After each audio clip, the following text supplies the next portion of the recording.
Hi friends, இன்றைக்கி HP laptop ஒன்று dead கண்டிஷனில் சர்வீஸ் வந்துருந்துச்சு. இன்வென்டெக் போர்டு அடாப்டர் ப்ளக்இன் பண்ணோம் அப்படின்னா டிசியில் எந்த ரீடிங்குமே இல்லை. டிசி ஜாக்கில் இன்புட் வருதான்னு பார்த்தா 20 வோல்ட் வந்துருச்சு. மாஸ்ஃபெட்டோடைய ஃபஸ்ட் என்ட்ரன்ஸில் 20 வோல்ட் வந்துருச்சு, ஆனால் அவுட்புட் வரல. டிசியின் லைனில் ஷார்ட் இருக்கான்னு செக் பண்ணி பார்த்தப்போ டிசியின் லைன் ஷார்ட் இருந்துச்சு.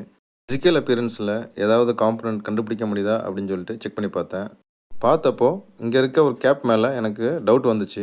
அந்த கேப்பை ரிமூவ் பண்ணிவிட்டு ஷார்ட் போச்சா செக் பண்ணி பார்த்தேன். ஆனால் பார்த்தா அதுலேயும் ஷார்ட் போகலை. திரும்ப அந்த கேப்பை ரீப்ளேஸ் பண்ணிட்டேன். இந்த இடத்துல ஒரு கேப் கலர் சேஞ்ச் ஆகிருந்துச்சு. மேபி அந்த இடத்துல டிஃபெக்ட் இருக்கும் அப்படின்னு சொல்லிட்டு அந்த கேப்பை ரிமூவ் பண்ணிவிட்டு செக் பண்ணி பார்த்தேன். செக் பண்ணால் ஷார்ட் போயிடுச்சு. கேப்பை செக் பண்ணால் ஷார்ட் இருந்துச்சு. எக்ஸஸ் ஃப்ளக்ஸை க்ளீன் பண்ணிவிட்டு டிசி லைனை செக் பண்ணால் ஷார்ட் கிளியர் ஆயிடுச்சு.